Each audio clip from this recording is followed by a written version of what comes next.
Oui, je pars à la pêche là. Je pêche aux images comme d'hab.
Formação limpa.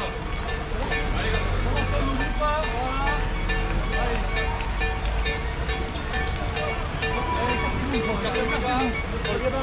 Barrage ferme, attendez pour être là, on va donner ce chaud. C'est barrage ferme ou quoi là?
Ouais,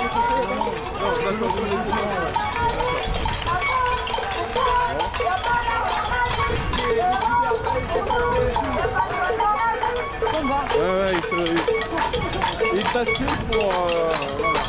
Comme ça, ouais, il faut passer.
Calculatrice.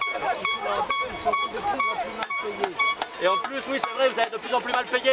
Pour le moment, vous êtes payé pour soutenir ce gouvernement. Vous êtes de sale barrière par rapport à ce gouvernement.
santé doit avoir la priorité de tous, mais aussi de l'État.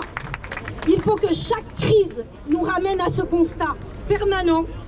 Ils sont un maillon sur lequel notre société sans laquelle notre société ne peut fonctionner et ne peut être humaine. Un dernier mot, exigeons de l'État que les moyens leur soient donnés et qu'il n'ait pas seulement des miettes pour travailler. Merci.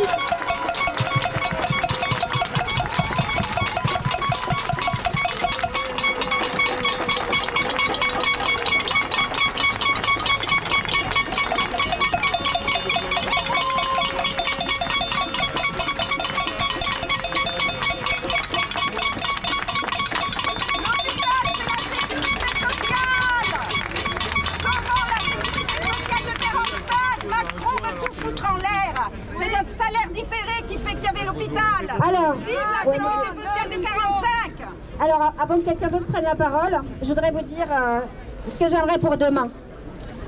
Demain, j'aimerais que les hôpitaux arrêtent de se vider de leurs soignants et que ces soignants retrouvent à l'hôpital un sens à leur travail qui fait qu'ils ou elles ont choisi la voie de l'hôpital public. J'aimerais que l'hiver prochain, on n'ait plus besoin de transférer des nourrissons à 200 km de chez eux, faute de place dans des réanimations pédiatriques en Île-de-France.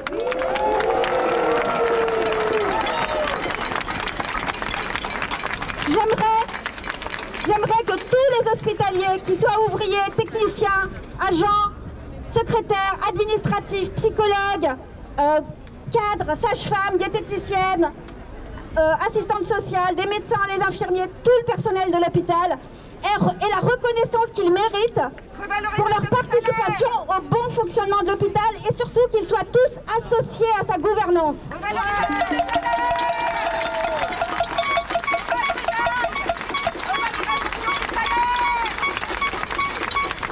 J'aimerais que la pénibilité, le travail de nuit, les compétences spécifiques, les formations soient valorisées et que ces formations soient accessibles.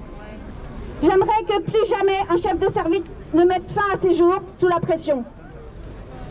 J'aimerais qu'on arrête de fermer des lits et qu'on les réouvre là où c'est nécessaire pour que plus jamais des patients ne passent des jours à souffrir sur un brancard dans un couloir.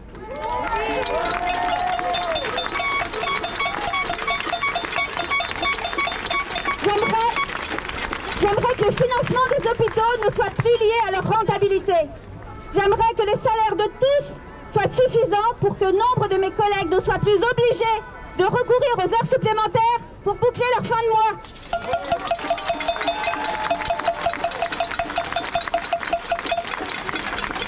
J'aimerais qu'on ne favorise pas seulement les pathologies rentables, mais que chacun puisse bénéficier des soins dont il a besoin. J'aimerais que les hôpitaux psychiatriques et les EHPAD aient les moyens pour assurer leur mission. J'aimerais qu'on arrête de se moquer des hospitaliers. Nous ne voulons pas de médailles. Nous ne voulons pas que les gens nous offrent leurs jours de repos. Ils en ont besoin autant que nous. Ce que nous voulons, c'est de pouvoir continuer à soigner toutes et tous sans distinction, sans discrimination, quelle que soit leur origine et leur situation.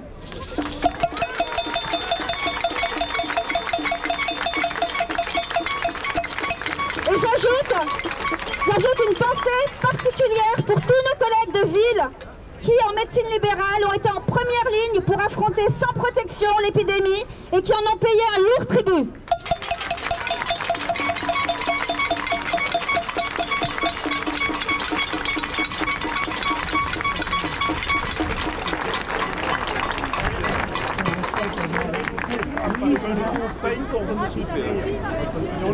Bonjour à tous, merci d'être là pour notre bien commun, l'hôpital public. Je suis aide-soignante, auxiliaire de puériculture. J'en ai marre de partir après 12 heures de nuit avec le sentiment d'avoir été une soignante maltraitante. Grâce à vous toutes et tous, me voilà rassurée. La maltraitance, ce n'est pas moi. Les maltraitants, c'est ceux qui nous gèrent. Combien de fois j'ai quitté mon poste en tant qu'auxiliaire de puériculture, insistant devant. Excusez-moi, je suis là pour donner les soins de confort d'hygiène de base. Même une toilette à ceux qui veulent nous faire croire que notre métier est dégradant. C'est un soin. Il nous faut du temps.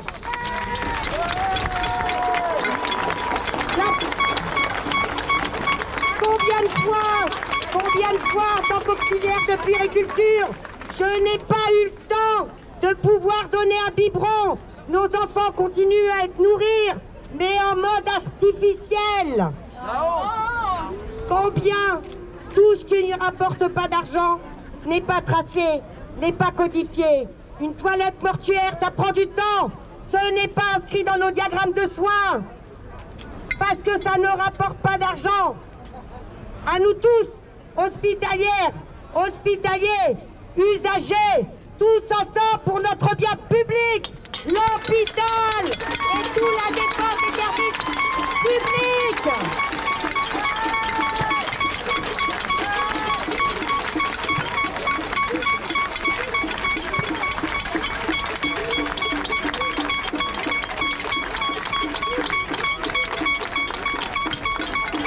La semaine dernière, les personnes qui sont venues nous soutenir ont été verbalisées.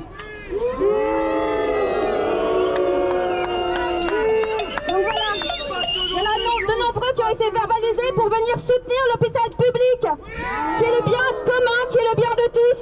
C'est un scandale.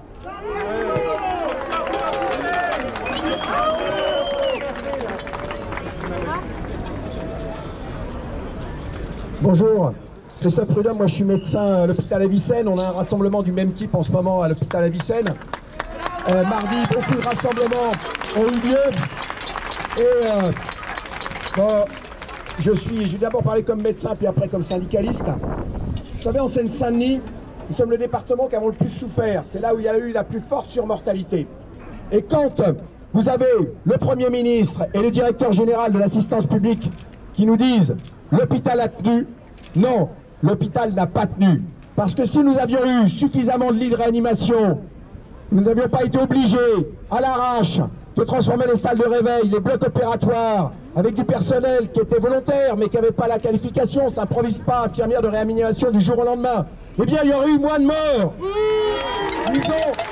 Ils ont fait mort sur la conscience.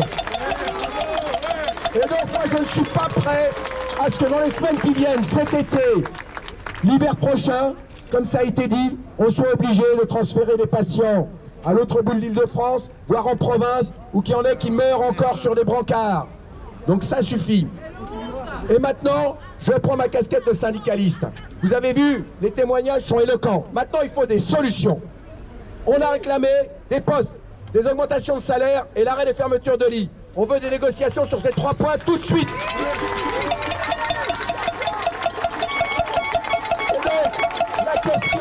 La question n'est pas de savoir qui est autour de la table des négociations. La question, c'est combien le gouvernement met de milliards sur la table pour répondre à ces revendications tout de suite. Voilà, c'est ça qu'il faut dire aujourd'hui.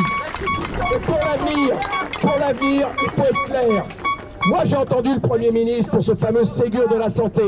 Il nous dit que la loi Ma Santé 2022, vous savez, qu'ils nous ont vendu, qu'ils ont voté là, était une bonne loi, et que la problématique, c'était de l'appliquer plus rapidement pour régler nos problèmes. Et bien moi, je vais vous le dire, ce que c'est la loi Ma Santé 2022, c'est entre autres la fermeture de 300 hôpitaux de proximité et leur transformation en mouroir pour vieux, sans urgence, sans maternité, sans service de chirurgie. Ça, c'est pas acceptable.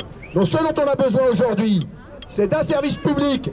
Et la proposition qu'il faut qu'on porte tous ensemble, c'est plus de secteur privé à but lucratif dans la santé, plus d'EHPAD privés, plus de cliniques privées. Et l'autre élément qu'il faut qu'on soutienne tous ensemble, c'est que la sécurité sociale, notre bête mère à tous, c'est elle qui nous finance. On n'a plus besoin des assurances maladies complémentaires, ne parlez plus de mutuelles. Une seule cotisation pour la sécurité sociale, pour financer les hôpitaux. Tous ensemble, et sur ces 2 thèmes qu'il faut qu'on se batte aujourd'hui.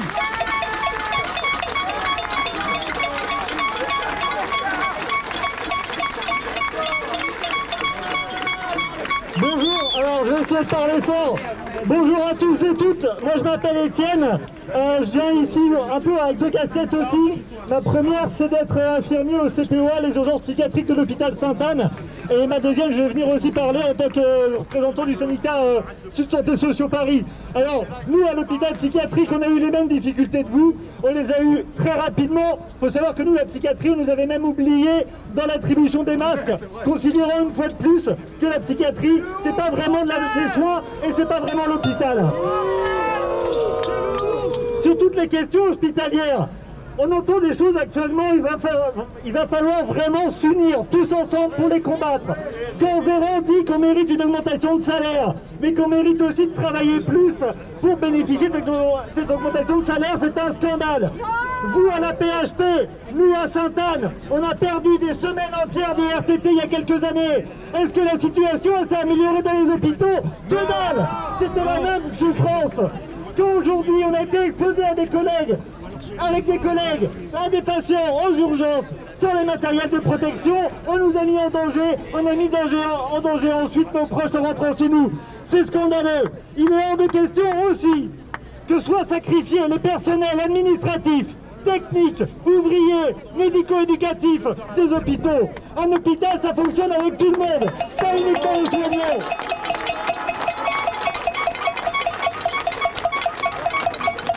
La revalorisation salariale, elle doit être pour l'ensemble du personnel hospitalier avec un minimum de 400 € pour tous et toutes. Dans les semaines qui viennent, on peut attendre des négociations à Ségur. Il en sortira ce qu'il en sortira.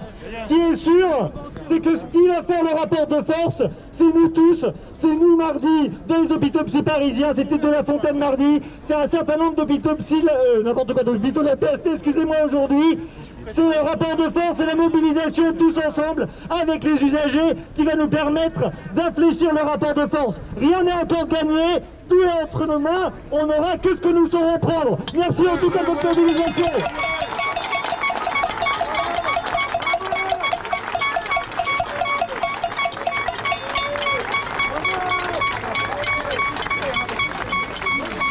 Alors, la dernière intervention, elle va être faite par un membre d'un collectif de riverains qui va nous expliquer pourquoi est-ce qu'ils sont mobilisés. Bonjour, Guillaume Floris. Donc en fait, il y a quelques jours dans le 19e arrondissement, on est une poignée de gens à avoir lancé l'idée d'un collectif d'usagers, d'un collectif d'habitants, soutenu par des associations, des syndicats, des partis. On a constitué donc formellement il y a 2 jours, on a fait une réunion en plein air sur le canal de l'Ourcq. On a eu la bonne surprise de se retrouver à près d'une 50aine, des militants, des habitants, des voisins.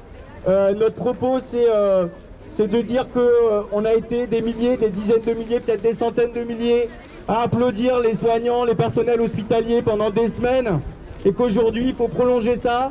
Les soignants, les personnels hospitaliers se mobilisent devant les hôpitaux. Il y a une journée nationale de mobilisation le 16 juin. Et nous, on a eu envie de prolonger ce qui s'est passé ces dernières semaines à nos fenêtres, où on a pu crier des choses, où on a pu chanter, où on a pu mettre des banderoles. Pour nous, il faut aujourd'hui que ça se prolonge dans la rue. Donc en fait, ce qu'on vous appelle à faire, c'est à faire la même chose partout. Il faut que dans tous les quartiers, dans tous les arrondissements, dans toutes les communes, on monte des comités, des collectifs d'usagers, d'habitants, de soutien à la mobilisation des soignants. C'est maintenant que ça se passe. Merci.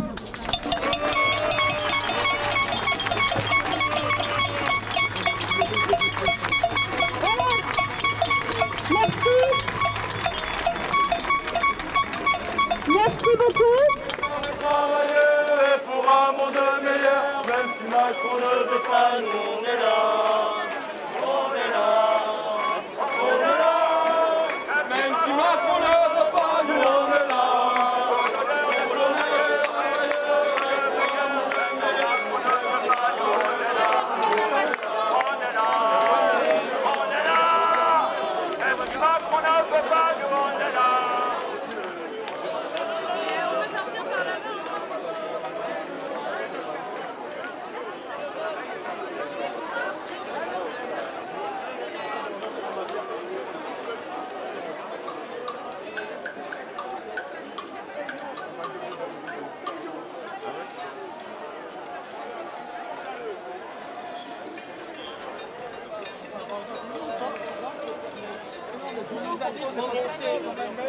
Faites passer.